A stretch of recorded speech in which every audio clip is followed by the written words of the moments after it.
Hello, welcome everyone. My name is Neil Thrussell, and I'm coming from the finally warming up barren wastelands of Calgary, Alberta, Canada.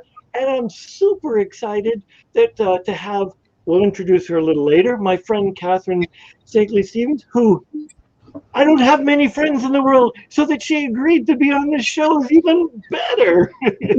So, as I said, my name is Neil Thrussell. I'm a 4 times international best-selling author, life coach, happily married man of 36 years, and no, my wife is not right here telling me that I need to say that.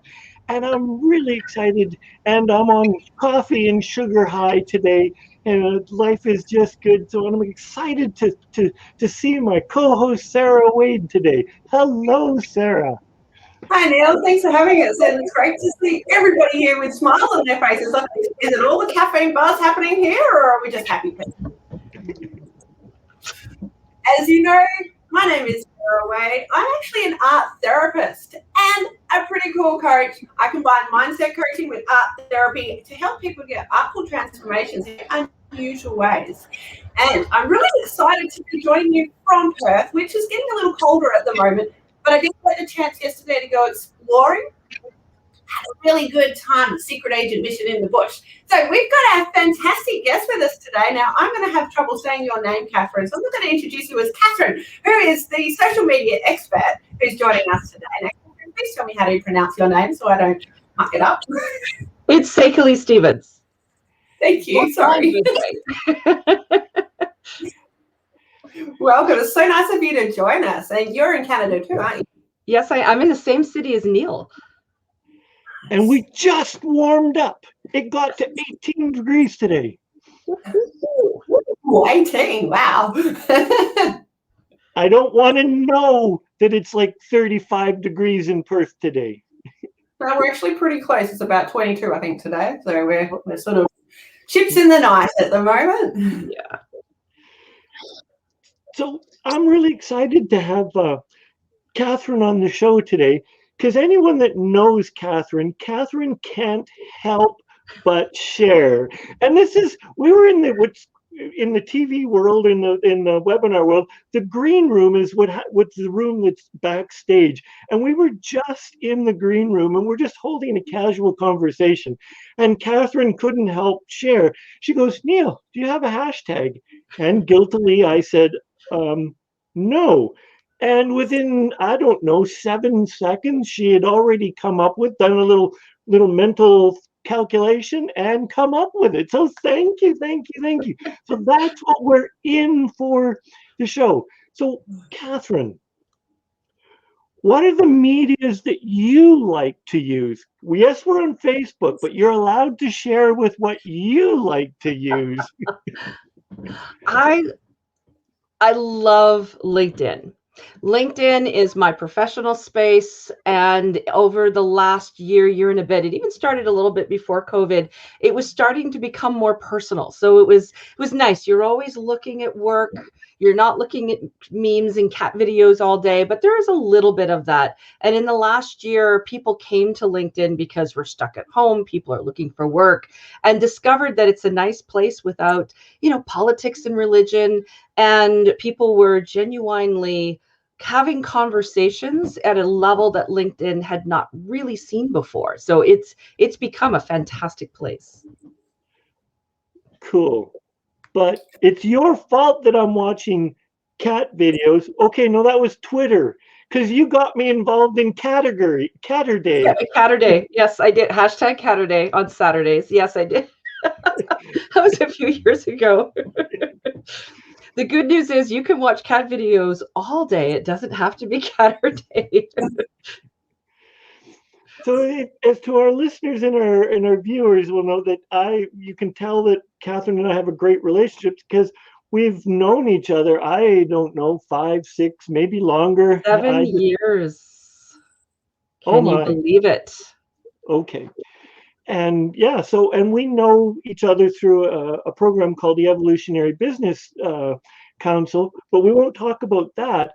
But Katherine has always been, and I dare say this, a web geek. It's true. So let's just jump into it. How important is saying the right things on the web? Like, it's a stupid question, but how important is it to get my messaging right? It's extremely important to get it right. And the great news is, if you make a mistake, you always have an opportunity to do it again. Just like you wake up the next day and have an opportunity for a brand new day, whatever didn't work yesterday, shuck it off and off you go on something new. The same thing can happen online. That's fantastic.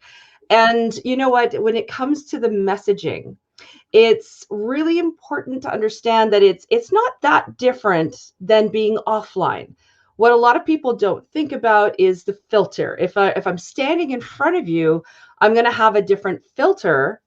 Think, is this what I really want to say? And then say it. Whether online, we tend to say things and the filter's not always there. Now that could be very genuine, but at the same time, it could also make us a little bit lazy. It could get us to anger. You know, that email that you write in anger, but then you put it aside and then you send the one you're going to send.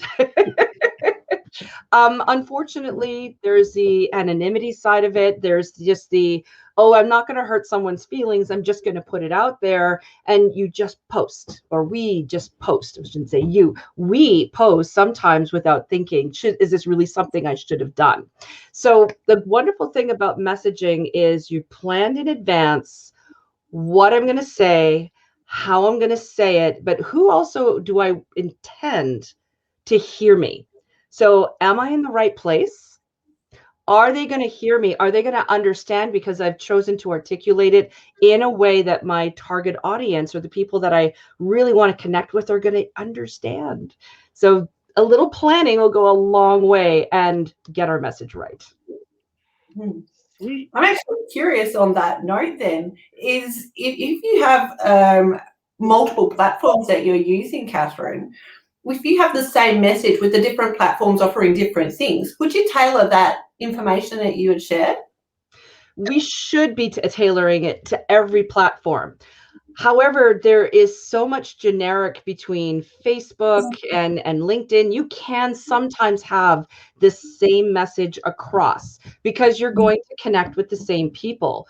But if you're going after one group that, let's say, is on LinkedIn and another group on Twitter and another group on TikTok, your message had better be very different across the board because there are different people listening. And for some of us, we have a broad message that can bring many people. Others are really niche down.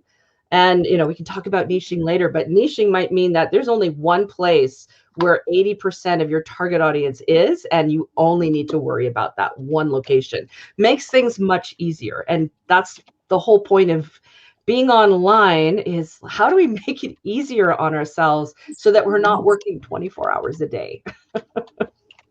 Makes sense, yeah. And to have the opportunity to really to choose who you want to work with before getting it out there on one platform, so you're not wasting that time. Yeah.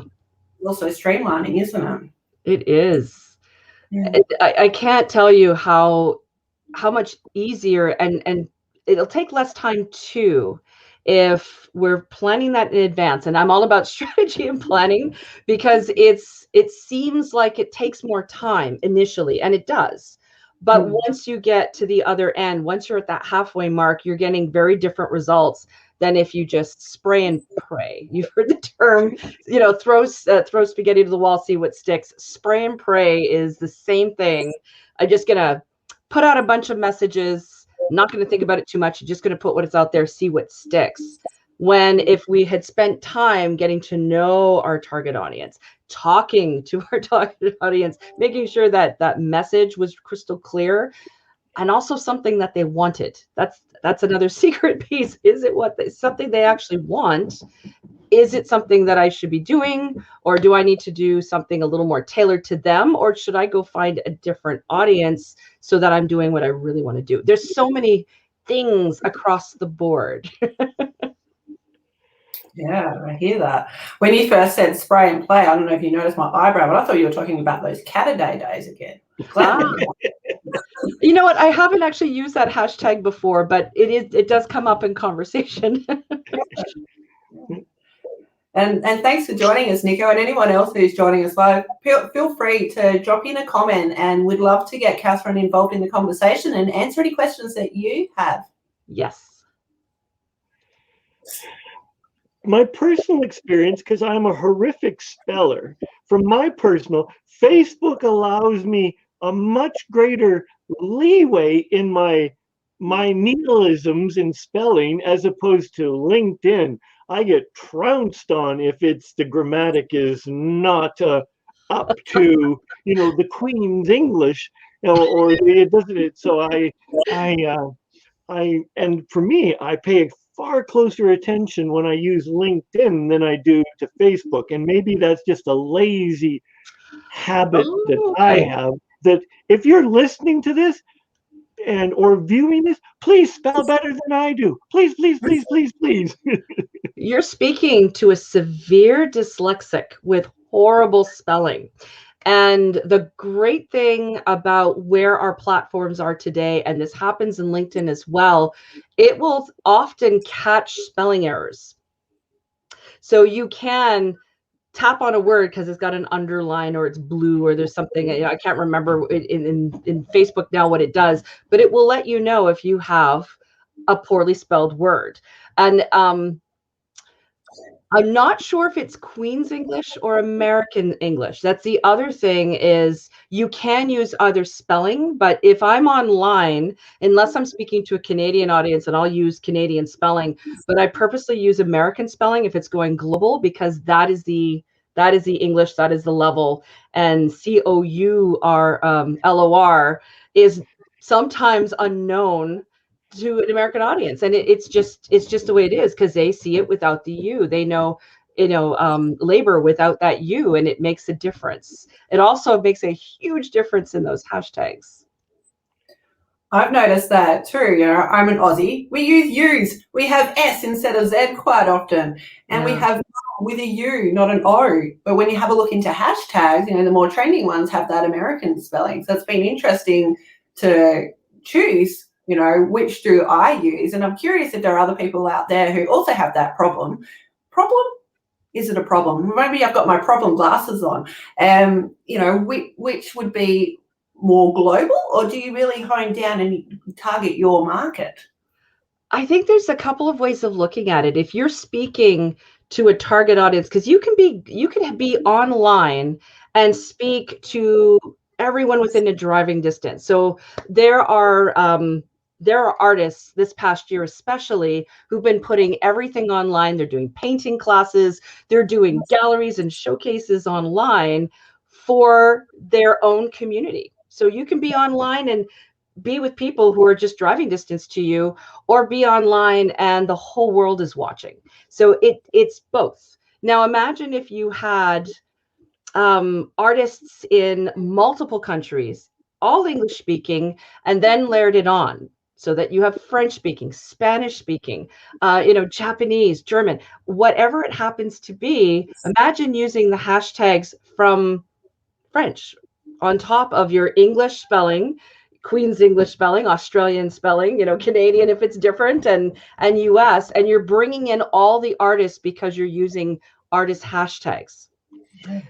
English, French, German, doesn't matter. You're bringing them in, just letting them know that you're here, because many people online, if they may not be engrossed in English posts, but they're aware of English posts, and most of it is in English. Therefore, I'm thinking specifically Twitter and Instagram right now because of the art, but imagine bringing that in. And on Twitter, I do a lot of Spanish and French hashtags, and it does bring a different audience, but we all have one thing in common, and that's that one post. They should be interested in this post as I'm interested in theirs.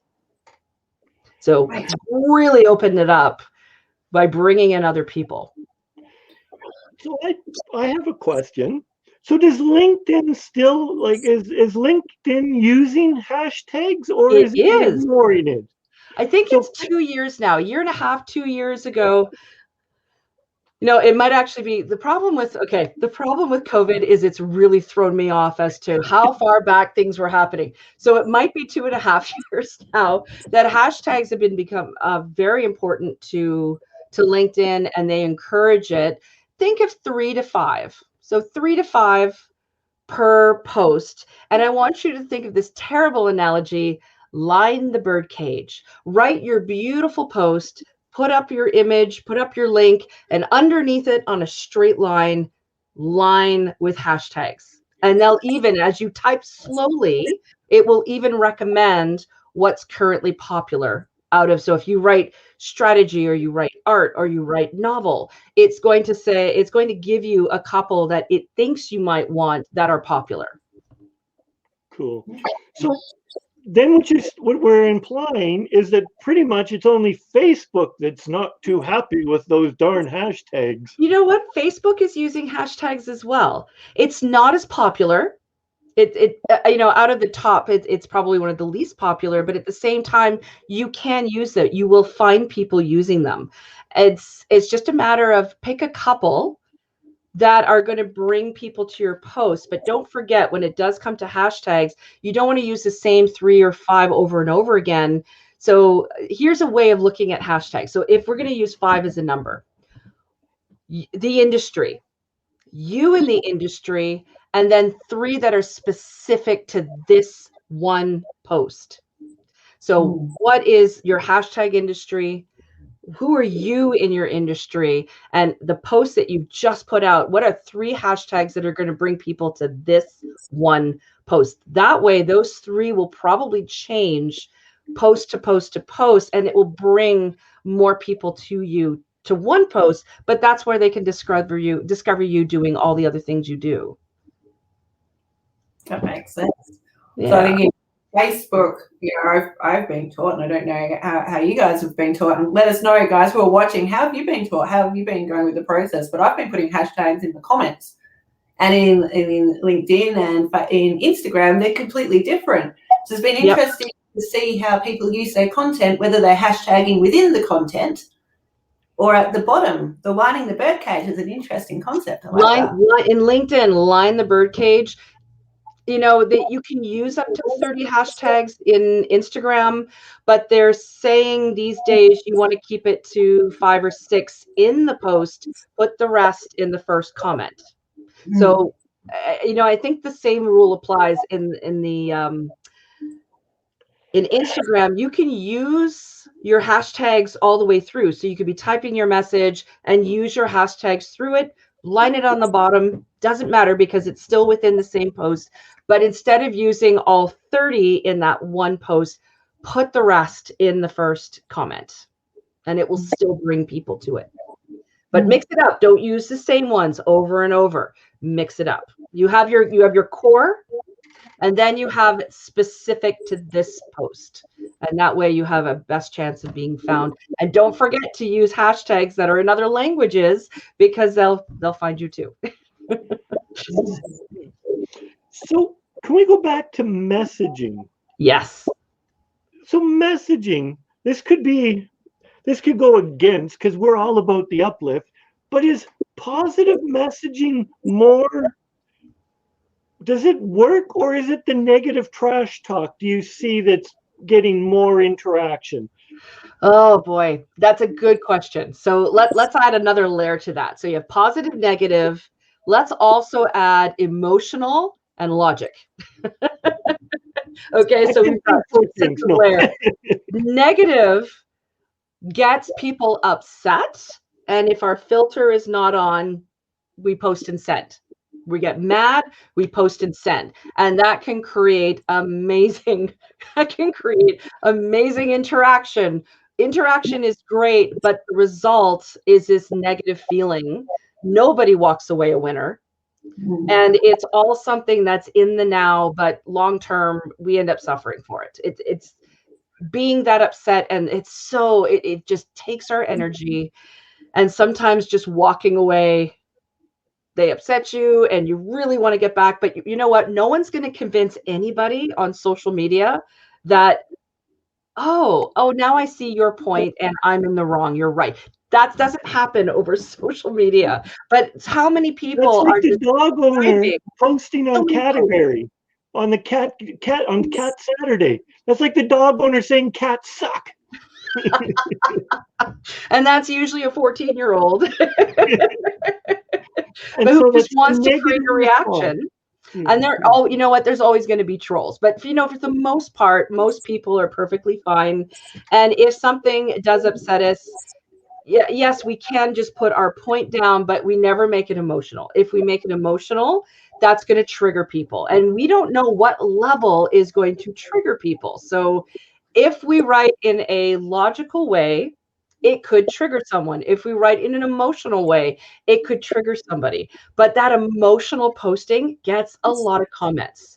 And you know what? For those people who are out there to get a lot of comments, it is something that they can do.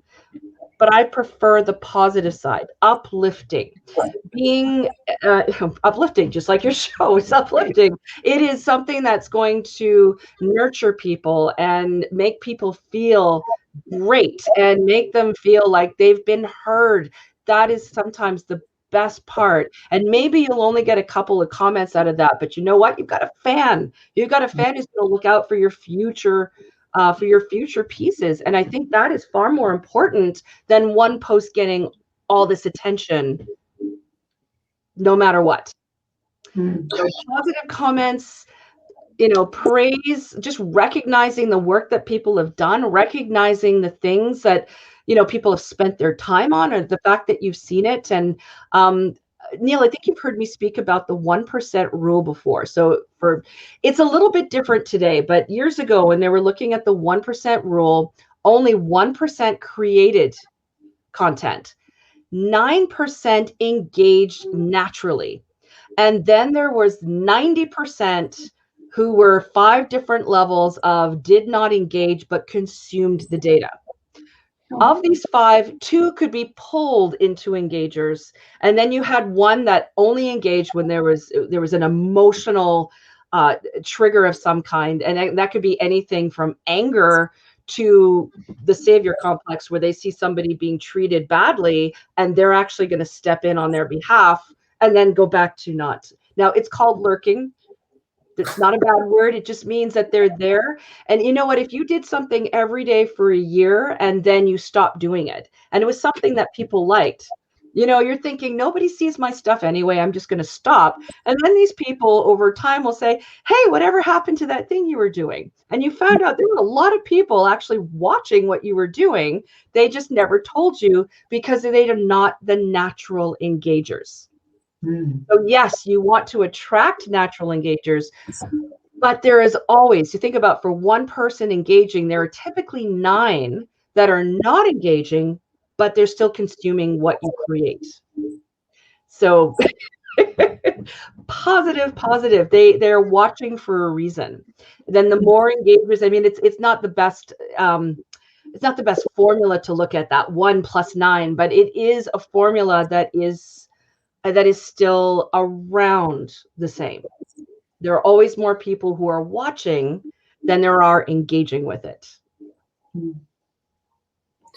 I know I was engaging in content this morning of Simon Sinek, and there were like 1 million+ views on some of them, and only a couple of 100,000 comments and likes, and comments were obviously less than the likes and stuff. And I was just totally engaged. My jaw dropped several times, and I was like, I want to, like in a live situation, you can just press that love button lots of times. I wanted to keep doing that. It was amazing. So it's really interesting to hear that 1% rule from you now. I get that a little bit more. Thank you for sharing, Katherine. Appreciate it. Yeah, thank you. And special shout out to our beautiful fan Nico, who who loved the tips on the hashtag. Thank you, Nico. Wait, she was actually a guest on, I think, wasn't she our first guest? Oh, nice. Yeah. What a beautiful soul that Nico was, and thanks for jumping back in and coming and playing again. It was great. I love the woman. To see all your previous guests, can't they just go to your YouTube channel. Yes, they can. I love how slyly.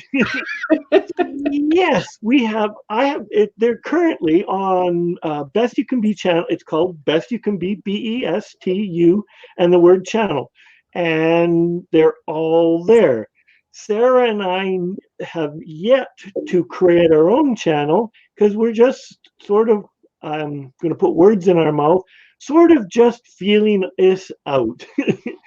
And we just haven't put the resources towards creating it. But I think we need to hold that conversation sooner rather than later, so that we have a common place to do this. Mm-hmm.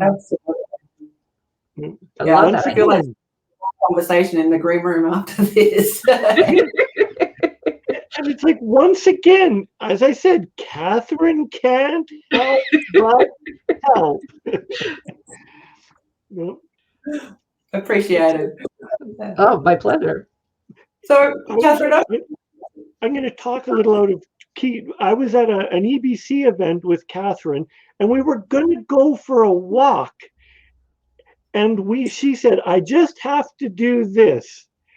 And almost 40 minutes later, did we get her out there because she was being of service. And it lit her up because people needed and wanted this. Yes. But then it left her short for lunch and sustenance and a little walk. But this is what Katherine does, and it's in her DNA. She just has to help. So thank you for your gifts. Thank you. Yeah. There are two things that people can do for work. One is you do what you love. You absolutely do what you love, and you find a way to serve in a way that you can get paid. You have to get paid, but it isn't necessarily all about the money because you're doing things you just love to do. And then the other way is you do work you don't love, but it allows you to get the payment to go out and do the work you like to do outside of work, like your passions, or what if you want to travel, it gives you the money to go travel. And I've done both. I started out working for the government. Not my favorite job, but at the same time, it was well paid. I was able to travel. I was able to take courses. I was able to, go out and do things and entertain things that a lot of people that I knew were not able to do in the jobs that they, we're all, 20 years old and starting out at that point. And now I'm on the other side where it's not that 9 to 5. You can't just, okay, not 5 o'clock, I can just shut everything down, go home, not even think about it, because you're always thinking as an entrepreneur. And it is amazing because the insight, and everybody has it inside, they have an insight that when you share that with one person, they're off on a brand new thing because you've just given them that last tool that they can now go build whatever it is they need to build. And you never know. So if you don't share that, it might be, it's great if it's the first tool they need, but many times it can be the last tool they need. And now they've got what they need to go run and create. And that's just an amazing feeling. So I have a question then about boundaries. As you're working and you're giving back and you're doing that which you love, At what point do you actually say, okay, it's whatever o'clock, I'm no longer engaging? Yes, and that was a big part of this year of COVID. My phone started to ring in the end of February last year, and I actually went without a day off until May. So Katherine got very ill. And my husband was not happy with my health at that time. And we created boundaries. So I ended up creating little classes that people could come to a class. Like we did this in the EBC with the pivot power hours. And if you want something, come to the class, ask the question, I'll be available for this time. I'll be available for that time. But that ended up narrowing down a lot of the hours because I wanted to help, but at the same time, I can't get ill. And I think a lot of people, especially spiritual people, they'll give and they give. And I don't know if we all know when there is a moment when we've given too much. We don't always recognize it. We recognize it here because we can't get out of bed, but we don't recognize it here. So back to planning, if we say, okay, we're going to leave this much space and time to do that, then you know when you've hit your wall because you've given those hours away. And one of the things I had to do was track my hours because I had no idea I was putting in 12 and 14-hour days because there was like one day after another, and then months went by. So yeah, track those hours if you can, and just loosely, what did they go to? And if you are giving, is there something that you can do that's in group? And then the other part was delegate. Delegate makes a big difference. I've always had a virtual assistant. I had 2 or 3 at different times, but I didn't delegate. It was hard to let go of things. So you always have to let go of things so that someone else can build it for you, because we can't do everything ourselves. I think that's something a lot of people struggle with. I can do this better. I'm going to do it. Oh, yeah. I can do this faster. Like, no. I'll just take it and do it. And I have a virtual assistant who says, no, I will take that now. And I love her for it. So that is a big help. He lines that birdcage for you. No. And boundaries are so important for us to operate fully as human beings and not as human doings, so that we can fully, like, even prior to this call, 10 minutes, I just did nothing to get from my before the call brain and to being on the call. So that transition, people, so many people are guilty of not prioritizing self-care. And we all heard the airplane analogy and the oxygen mask. I'm not even going to go there. Self-care should be one of your highest priorities in your day if you want to last a long time. If you want to go out and end it by tomorrow, well, self-care doesn't really matter. No. And self-care can come in all sorts of forms too. It doesn't have to cost money. It can be completely free. And it could just be a matter of putting a song on before you do your thing to get you in a different state. It could be about going outside and going for a walk. It could just be stretches. It could be, in my case, I create a lot. After my sessions, I will create something to get my thoughts out. Actually, last week I had a huge day and I had a lot of thoughts going on. And what I did was I actually went out to get the mail, and there was a heap of junk mail, which we don't usually have. And I just started ripping it. And I created a nest for my thoughts.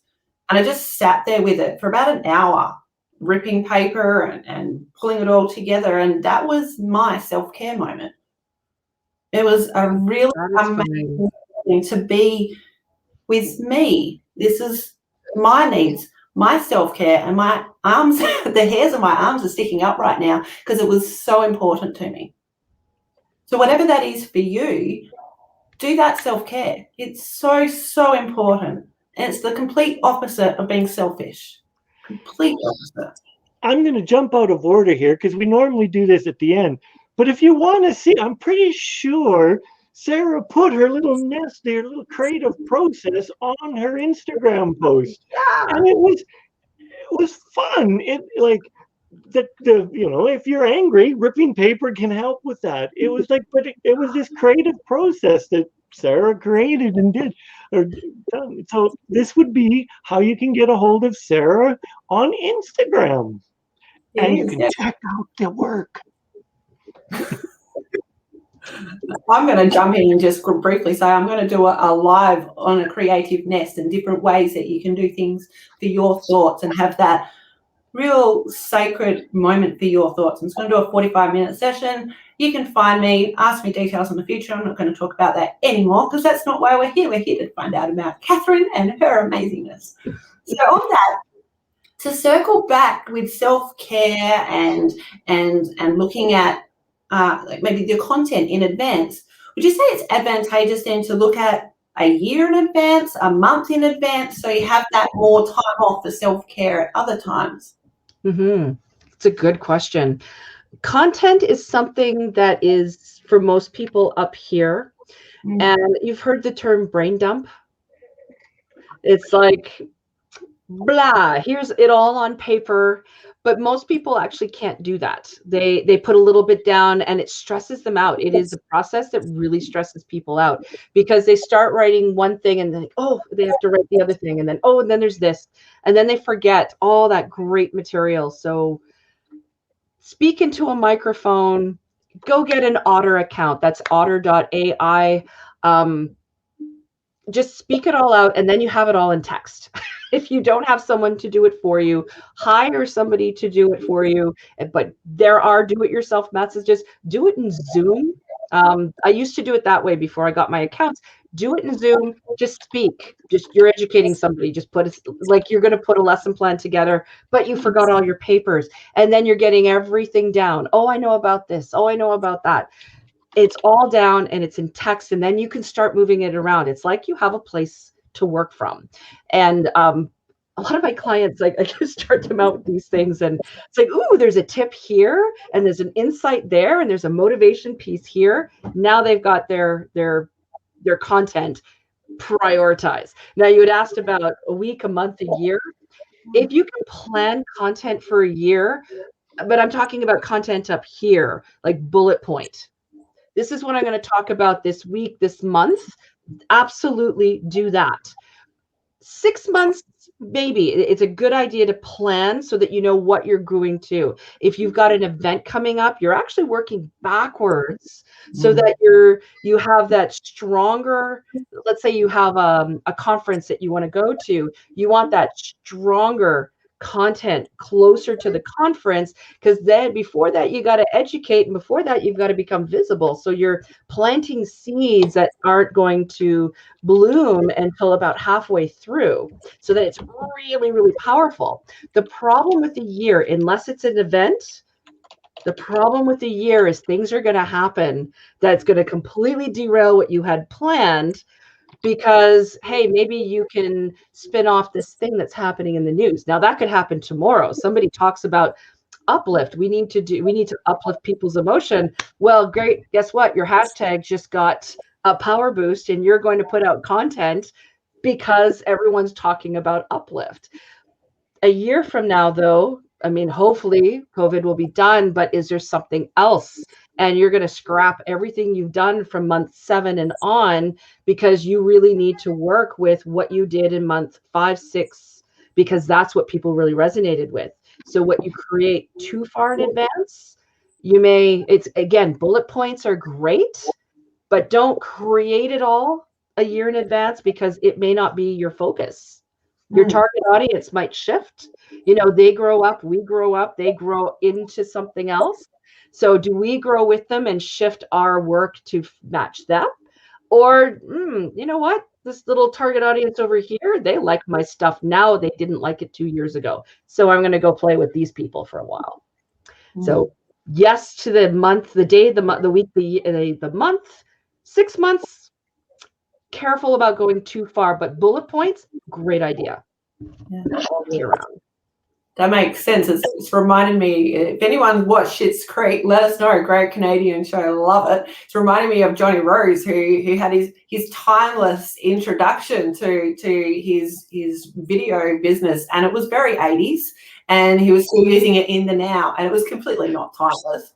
It was pretty hilarious, but it's a great show. It's really not, and there are aspects that you can pick and choose to make it in the now, and those bullet points definitely help with that. Yeah. And the addition to that, there's certain dates that we celebrate, whether it's Christmas, Hanukkah, whatever, that automatically need to go into your posting schedule. Neil's birthday, February. No. Sorry, February what? Send packages too. And so those automatically go in there. So yeah, with Katherine's tips and techniques and adding in the ones that you know that occur yearly, it helps fill it out pretty quick. I'm gonna add a caveat to that, if I may.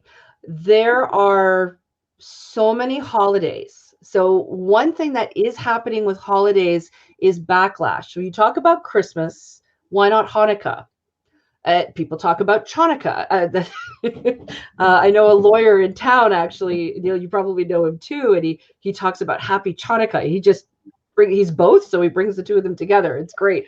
But why this holiday and not another? So if you're very clear that this is your holiday and it's personal to you, most people are not going to have issue with it. But if you're talking about, this date and that date, but why not, 3 other dates that people are wondering, well, why don't you celebrate, or why don't you even acknowledge these dates? You can actually get into trouble.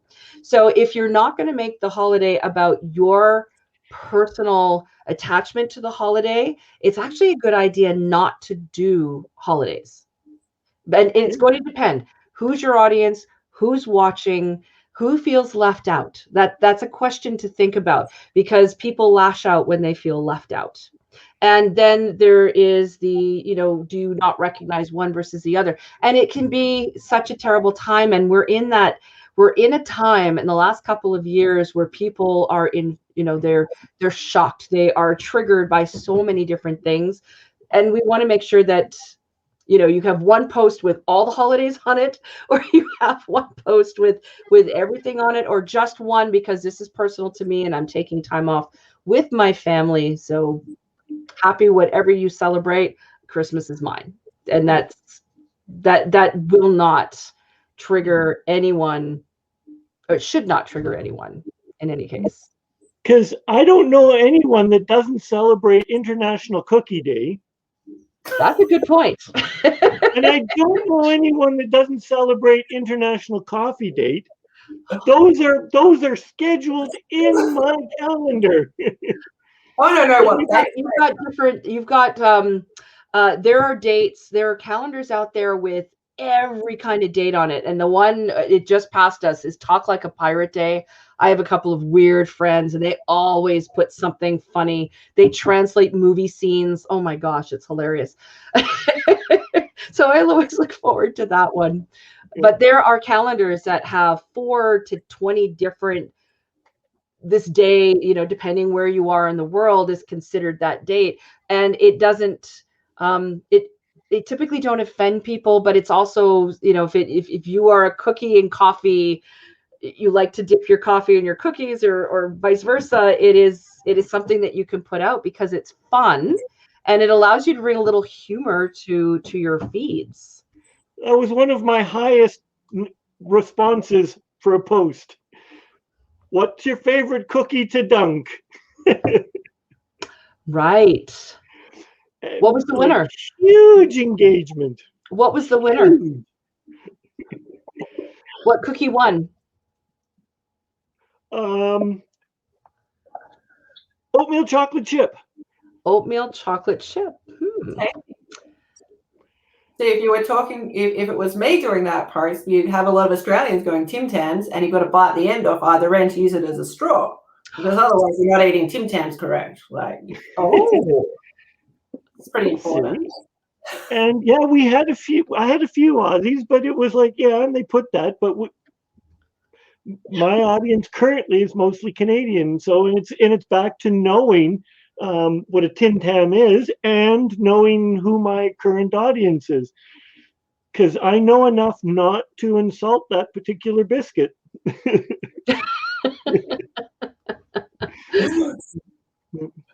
You should have Cookie Monster as a guest soon. Oh my gosh, wouldn't that be fun? Yeah.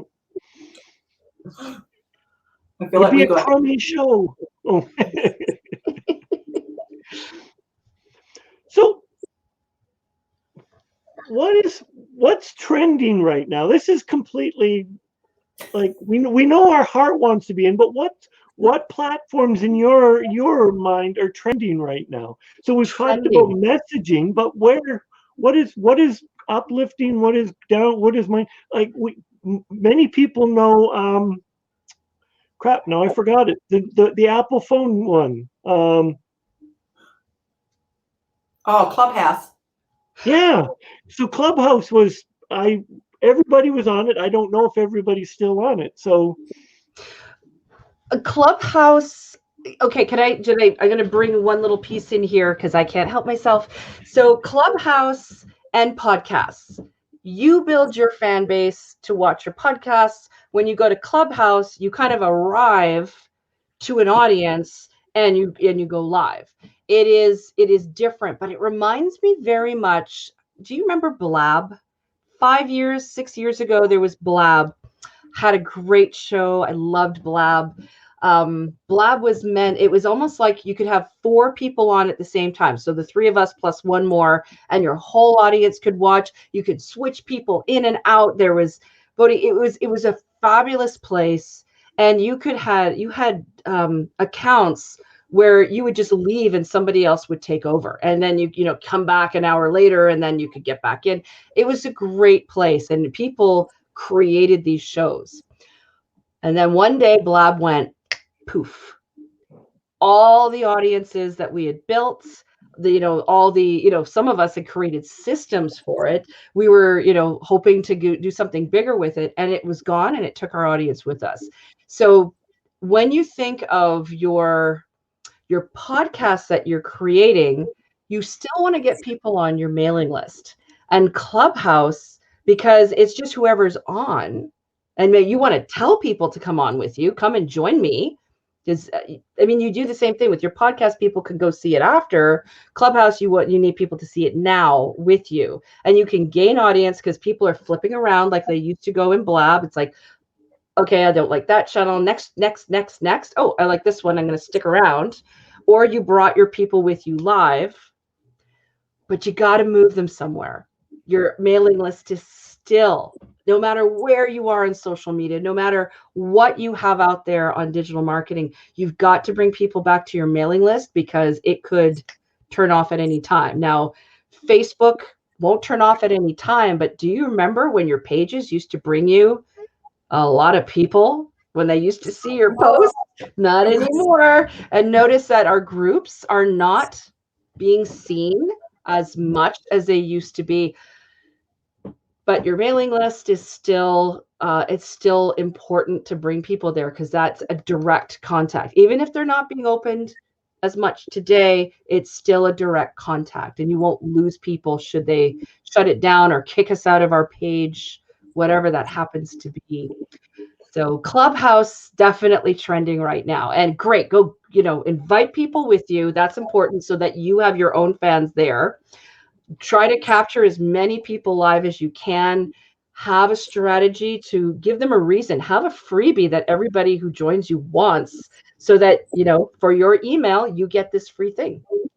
Give me 2 chapters of my book. Maybe we're going to do an art class. I'm going to do an intro art class. Everybody's invited to on this date and time. And then I have an offer. You can buy the book.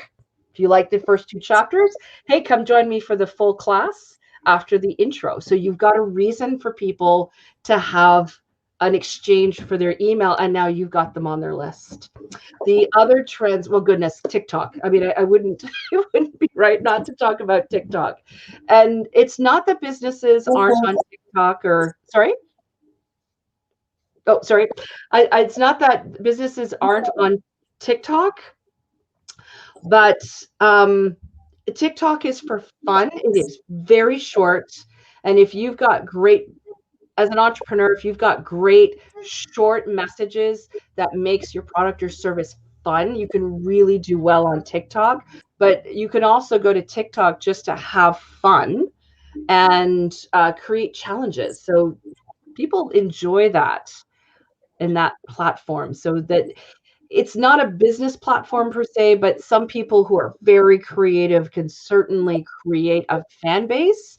And then now that they've got their fan base, they start feeding these short business pieces and move people elsewhere. And maybe to a landing page or a shopping page. That's starting to maybe a shadow version of Reels on Instagram. You've got 30 seconds to share something interesting, and it's TikTok-esque. Yeah, exactly. And we've got is it shorts on YouTube? YouTube has its own version. Stories are now on LinkedIn. It's almost, do you remember when there was coffee at the Starbucks and there were sandwich shops and hamburgers at McDonald's, and now there's coffee in one and breakfast sandwiches? Like, they're all infringing on each other's territory. It feels like that in social media. So several places have stories, several places have shorts and reels, and it's interesting to watch it all function, and there's always something new. It's never static.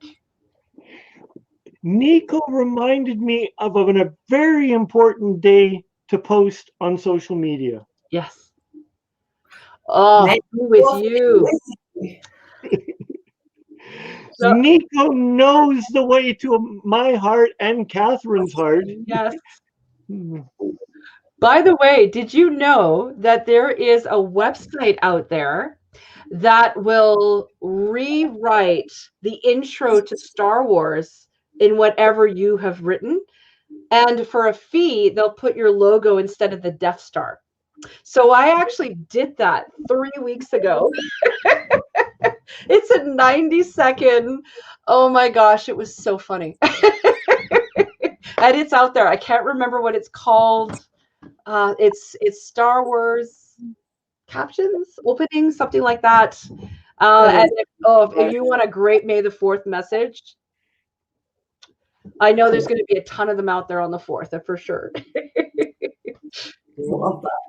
Hey, I've got a question, Katherine. I've noticed that on LinkedIn, a lot of people share more. Yes. And if you're a solopreneur, how would you go about sharing your own content in any way? What would you do? Would you create a blog? What else could you do?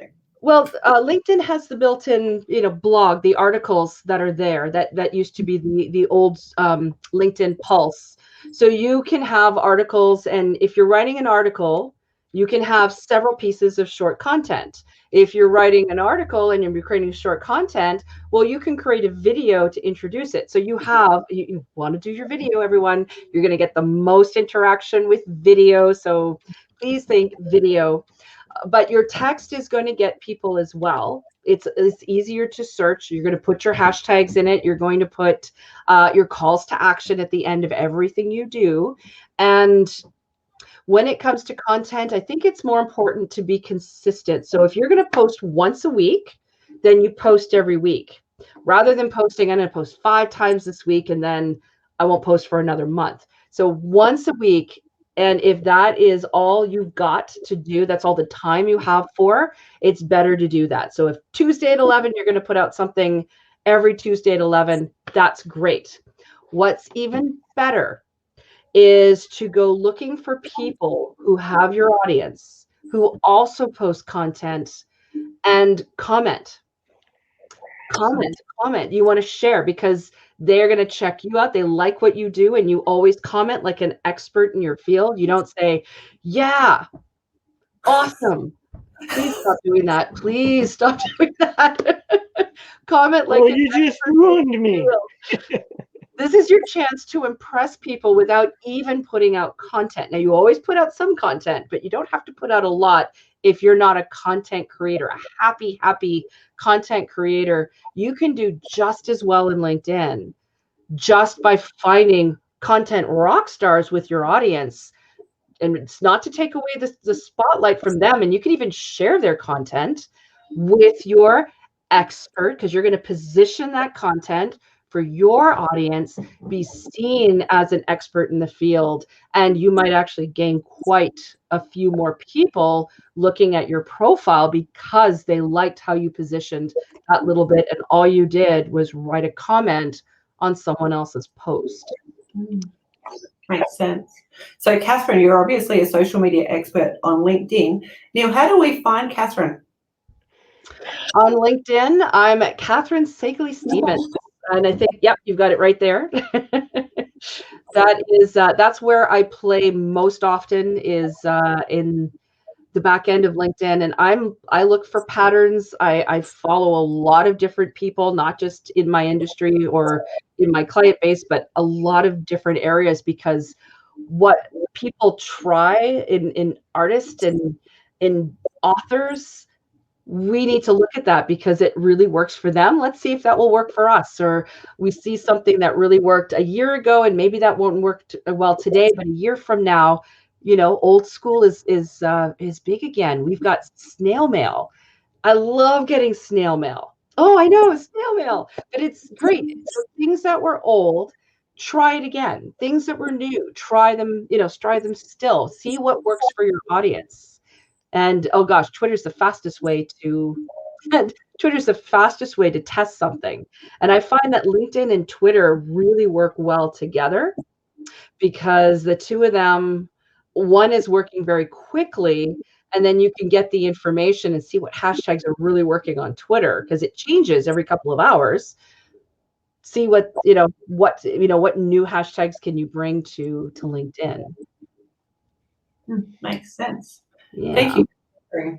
I think I've got a lot of questions, and I'm sure our audience have got a lot of questions too. So guys, reach out. We've just seen multiple ways that you can contact Katherine, so please do. Thank you. And Neil, how do people get in contact with you? I'm old school. I like people coming to my website because I have blogs, I have videos, and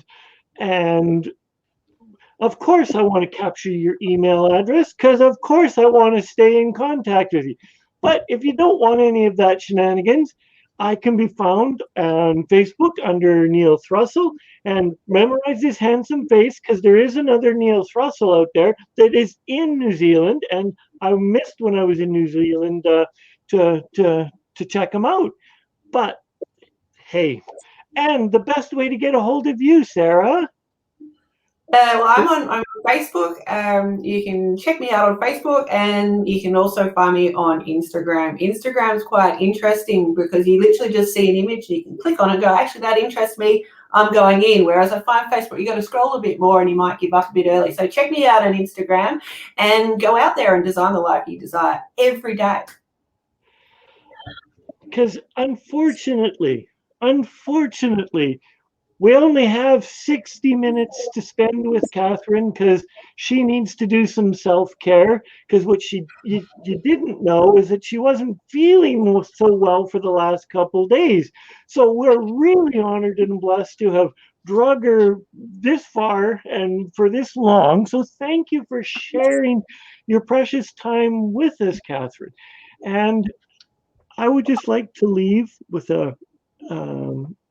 some thoughts, and then we'll go to Katherine, and then we'll get Sarah to lead us on the way out, and we'll be done. So no matter what you decide to do and want to do in your life, know that you are worthy of all your hopes, dreams, and aspirations. And all I ask you is to go out and take massive action to succeed, and just go and make it happen. And with that, okay, I'll keep it really short. People are bombarded by thousands and thousands of messages every day. So even if you do get them to hear you, they probably are only taking in a fraction of your message. And that's why it's got to be crystal clear. So test it. Go back and test it with your target audience. Did they understand if you say it this way? Would they understand better if they see it that way? The people you've already talked to and worked with and attracted, get their input. And most of the time, people are very happy to be heard and to be asked. And guys, we're going to wrap this up now. Thank you so very much for joining us today. We appreciate you. Drop us a comment. We'd love to hear from you. And go out there and create uplifting conversations worldwide. This is your life's masterpiece. Don't hand that paintbrush to everyone else, and have a fantastic day. Take care. Take care.